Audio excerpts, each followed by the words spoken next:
तो ये हमारे नोड.js सीरीज का 8th वीडियो है और इस वीडियो से हम स्टार्ट करने वाले हैं एक्सप्रेस.js। ठीक है। तो पिछले वीडियो में हमने क्या देखा था, तो यहाँ पे चल के देखें। तो पिछले वीडियो में हमने देखा था कि HTTP मॉड्यूल से सर्वर कैसे क्रिएट करेंगे और उस सर्वर पे कोई रिक्वेस्ट आती है तो कैसे हैंडल करेंगे। ठीक है।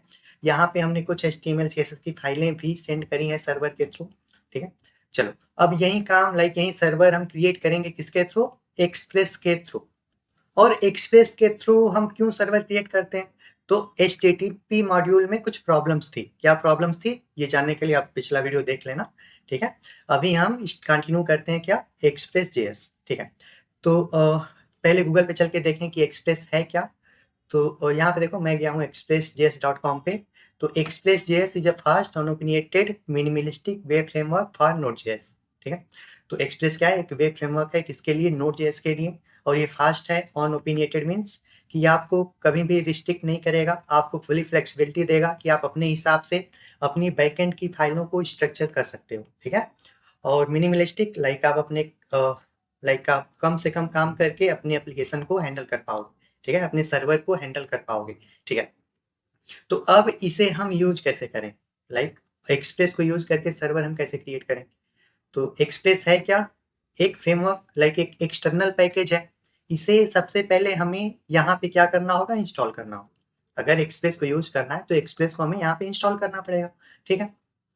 देखो अभी हम एक्सप्रेस यहाँ पे इंस्टॉल कर रहे हैं, फिर आगे चल के और भी पैकेजेस इंस्टॉल करेंगे। तो ये जो पैकेजेस हम इंस्टॉल कर रहे हैं इन्हें हमें लिस्ट करके भी रखना होता है कहीं पे। तो कहाँ पे जनरली हम लिस्ट करके रखते हैं, तो एक फाइल बनाते हैं पैकेज.json, पैकेज.json। ठीक है। और यहाँ पे एक जेसन फॉर्मेट में हम कुछ इंफॉर्मेशन स्टोर कर रहे होते हैं, जैसे कि अपने इस पैकेज का नेम। तो नेम जैसे मैं क्या दे दूँ, तो एक्सप्रेस सर्वर। ठीक है। और अपने इस पैकेज का वर्जन, तो वर्जन क्या दे दूं, 1.0.0। ठीक है। और मेन फाइल कौन सी होने वाली है, मेन फाइल कौन सी होने वाली है, तो ये index.js। ठीक है। तो ये सब इंफॉर्मेशन हम इस पैकेज.js में स्टोर करके रखते हैं, अपने प्रोजेक्ट का इंफॉर्मेशन। और यहाँ पे हम कौन कौन से पैकेजेस इंस्टॉल करने वाले हैं उसे कैसे स्टोर करेंगे यहाँ पे। तो एक होती है लिस्ट डिपेंडेंसीज की। डिपेंडेंसीज मीन्स ऐसे पैकेजेस जिन पे हमारा प्रोजेक्ट डिपेंडेंट होने वाला है। जैसे अभी हम एक्सप्रेस के थ्रू सर्वर क्रिएट करेंगे, तो ये जो हमारा नोड एप्लीकेशन है ये किस पे डिपेंडेंट होगा, एक्सप्रेस पे। तो डिपेंडेंसीज में हम किससे यहाँ पे लिस्ट कर रहे होंगे, एक्सप्रेस को। ठीक है। और भी एक्सटर्नल पैकेज हम इंस्टॉल करेंगे तो अपनी डिपेंडेंसीज में उन्हें हमें ऐड करना होगा। ठीक है। तो देखो हमने यहाँ पे एक पैकेज.json ये मैन्युअली हमने क्रिएट किया है, खुद से क्रिएट किया है। लेकिन अगर आपको ऑटोमेटिक यहाँ पे जनरेट करवाना है तो कैसे करोगे, जैसे मैं यहाँ पे इसे क्या करता हूँ, डिलीट कर देता हूँ। ठीक है। चलो मैंने डिलीट कर दिया। अब अगर हमें यहाँ पे एक पैकेज.json फाइल जनरेट करवानी है तो आपको यहाँ पे Node.js का एक प्रोजेक्ट सेटअप करना होगा। कैसे करते हो, सिंपल एक कमांड है npm init, npm init। ठीक है। अब ये npm क्या है, तो देखो npm means node package manager. Node package manager एक टूल है जो आपके पैकेजेस को मैनेज करता है। पैकेज मैनेज करना क्या हुआ, जैसे आपको कोई पैकेज इंस्टॉल करना है, अनइंस्टॉल करना है, अपडेट करना है, इसी को तो हम कहते हैं ना मैनेज करना। ठीक है। तो अगर हमें इंस्टॉल, अनइंस्टॉल या फिर अपडेट करना है तो किसके थ्रू करेंगे, npm के थ्रू। ठीक है। तो अभी हमें यहाँ पे प्रोजेक्ट सेटअप करना है नोड का। तो हमने क्या कमांड यहाँ पे टाइप किया, npm init। अब देखो अब क्या होगा, जैसे ही हमने एक कमांड यहाँ पे रन किया, ये यहाँ पे कुछ हमसे क्वेश्चन पूछ रहा है क्या, कि पैकेज का नेम क्या देना है। तो बाय डिफॉल्ट इसने ले लिया एक्सप्रेस सर्वर। अगर आपको चेंज करना है तो आप यहाँ पे प्रोवाइड कर सकते हो। ठीक है। लेकिन मैं बाय डिफॉल्ट इसने जो लिया वही वही रहने दूंगा। और वर्जन कौन सा, 1.0.0। ठीक है। डिस्क्रिप्शन कुछ आपको देना है तो दे दो, मैं नहीं दे रहा। एंट्री पॉइंट कौन सी है, index.js। तो बाय डिफॉल्ट वही रहने देंगे। ठीक है। Test command, git repository, keyword वगैरह ऐसा अभी नहीं देंगे। ठीक है। और इज दिस ओके, यस। ठीक है। तो देखो यहाँ पे एक पैकेज.json फाइल जनरेट हो गई। ठीक है। अब देखो ये नेम, वर्जन, मेन, ये स्क्रिप्ट क्या है आगे चल के देखेंगे। ये ऑथर, लाइसेंस और डिस्क्रिप्शन क्या है। तो ऐसे समझ लो कि ये ऑथर लाइसेंस और डिस्क्रिप्शन कब काम आएगा, जब आप अपने इस प्रोजेक्ट को, अपने इस पैकेज को किसी रजिस्ट्री पे रजिस्टर करवाओगे। जैसे एनपीएम क्या है, तो एनपीएम एक पैकेज मैनेजर होने के साथ साथ एक रजिस्ट्री भी है।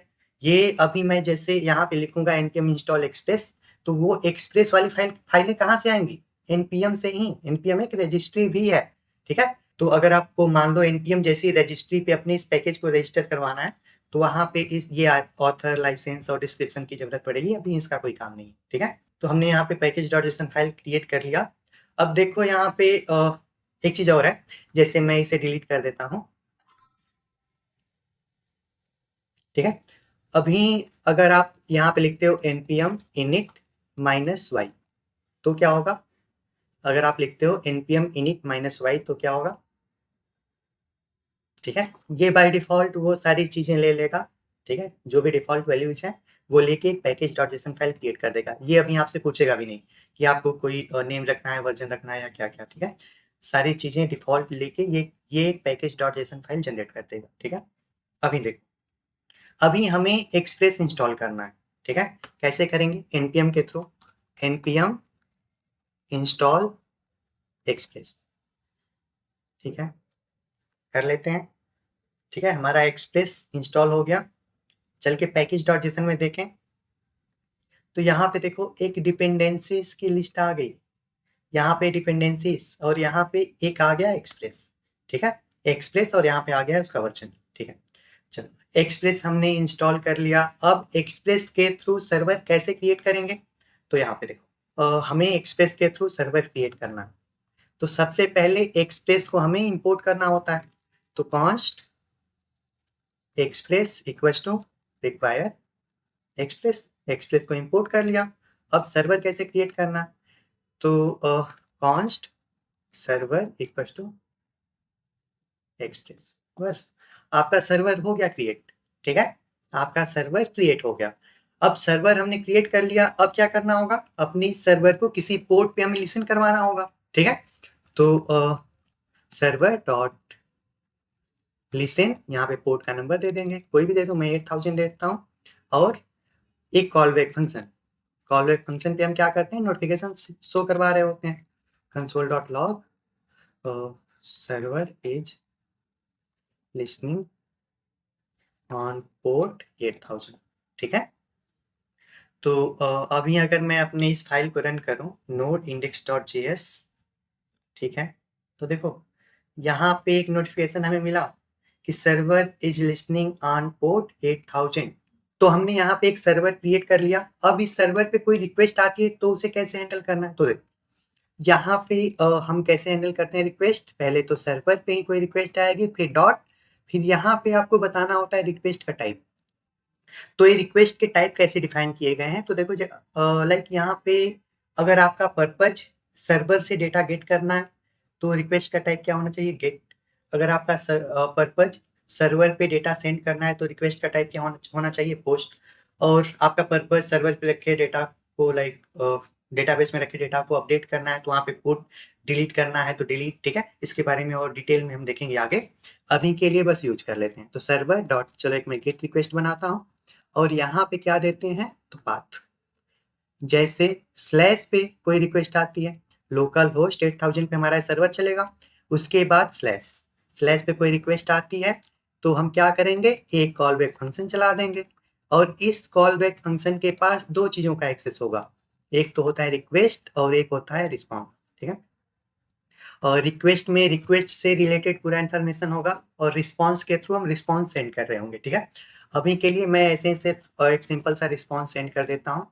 यहाँ पे देखो ऐसे करोगे response send, response dot send, ठीक है। यहाँ पे मैं लिखता हूँ ऐसे कुछ, सर्वर इज रनिंग, ठीक है।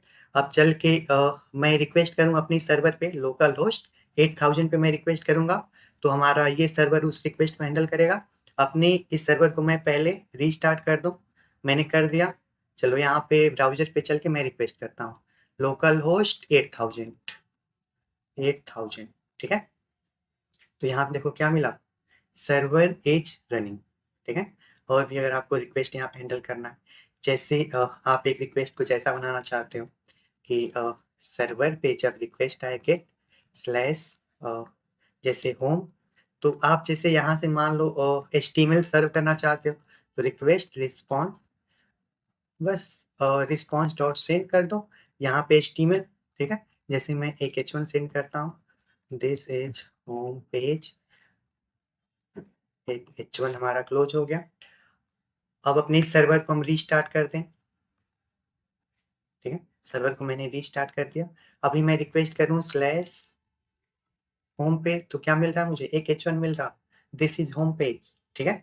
तो ऐसे ही आप चाहो तो और भी HTML फाइलें भेज सकते हो। तो यही था हमारा एक्सप्रेस सर्वर, सिंपल है। लाइक एक्सप्रेस को इंस्टॉल करो, फिर एक सर्वर क्रिएट करके उसे लिसन करवा दो किसी पोर्ट पे, और उसके बाद रिक्वेस्ट इसको हैंडल करो, ठीक है। और रिक्वेस्ट को कैसे हैंडल करेंगे, तो सर्वर डॉट रिक्वेस्ट का टाइप, और यहाँ पे हम बताते हैं पाथ, और उसके बाद होता है कॉल बैक फंक्शन, जिसमें आपके पास मिलती हैं दो चीज़ें, एक रिक्वेस्ट और एक रिस्पॉन्स, ठीक है। तो यही था आपका एक्सप्रेस सर्वर। आगे अभी हम और भी चीज़ें देखेंगे कि यहाँ पे पोस्ट रिक्वेस्ट, पुट रिक्वेस्ट और डिलीट रिक्वेस्ट वगैरह कैसे हैंडल करते हैं, ठीक है।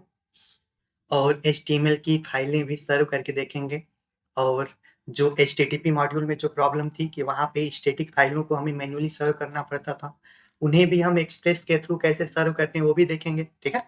तो आज के लिए इतना ही, मिलते हैं फिर नेक्स्ट वीडियो में।